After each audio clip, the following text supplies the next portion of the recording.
am back with my old background. पहिला मैले यो ब्याकग्राउन्डमा एकदम धेरै भिडियोजहरु बनाउने गरेको थिएँ, हजुरले देख्नु नै भएको छ।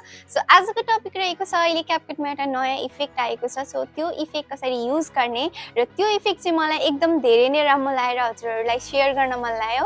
सो यो भिडियो हेरिसकेपछि हजुरलाई केही हेल्प हुन्छ कि त्यो इफेक्टलाई युज गरेर हजुरले आफ्नो भिडियोलाई अझ राम्रो बनाउन सक्नुहुन्छ। अनि यो भिडियो हजुरलाई कस्तो लाग्छ एक लाइक गरेर मेरो च्यानललाई सब्स्क्राइब गर्न नबिर्सिनु होला। र अहिले जुन क्यापकटले नयाँ इफेक्टहरु लिएर आइरहेको छ त्यसले गर्दा चाहिँ हामीलाई भिडियो एडिटिङ गर्नमा एकदम धेरै इजी भएको छ। अब जस्ट लाइक यही इफेक्टको कुरा गरौँ, अब यो भिडियोमा म हजुरलाई देखाउने छु।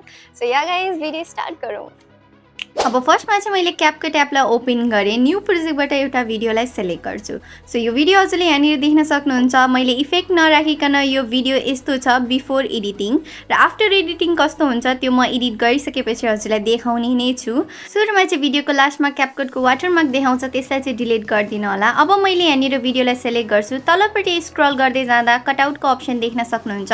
त्यहाँनिर रिमुभ ब्याकग्राउन्ड, कस्टमाइज कटआउट र क्रोम की देख्नुहुन्छ। सो मैले चाहिँ कस्टमाइज कटआउटमा चाहिँ क्लिक गरे। सो यो चाहिँ अहिलेको नयाँ फिचर हो। त्यहाँनिर हजुरले दुईवटा कुरा देख्न सक्नुहुन्छ, ब्रस एन्ड वाइप।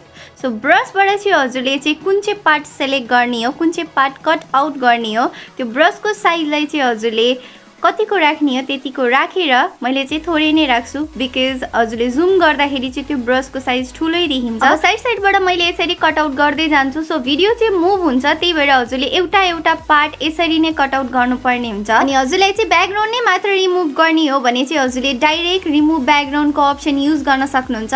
तर हजुरलाई चाहिँ भिडियोबाट कुनै पार्टहरू चाहिँ लिनु छ भने चाहिँ यस्तै गरी हजुरले कस्टमाइज कटआउटको अप्सन युज गरेर चाहिँ यसरी ब्याकग्राउन्डलाई चाहिँ हटाएर र हजुरले एउटा मात्र स्पेसिफिक भिडियो या फेरि कुनै पार्ट लिन सक्नुहुन्छ। र मैले यहाँनिर भिडियो एडिट गरिसकेको छु, हजुरले देख्नु नै भयो रिजल्ट यस्तो हुन्छ। र यो कस्टमाइज कटआउट इफेक्ट मलाई एकदम धेरै राम्रो लाग्यो। जस्ट लाइक हामीलाई जुन पार्ट राख्नु छ त्यो पार्ट मात्र हामीले भिडियोको कट गरेर राख्न सक्छौँ। पहिला फोटोको पनि राख्न मिल्थ्यो पिक्सार्ट या अरू एपबाट। सो यो फिचरले गर्दाखेरि चाहिँ हामीलाई एकदम धेरै इजी भयो कि हामीले आफ्नो भिडियो पनि आफ्नो हिसाबले कट गरेर राख्न सक्छौँ। सो हजुरलाई यो इफेक्ट कस्तो लाग्यो कमेन्ट गर्नु होला। र म आउने दिनमा यस्तै खालको नयाँ भिडियोहरू लिएर आउने छु। तबसम्मको लागि बाई।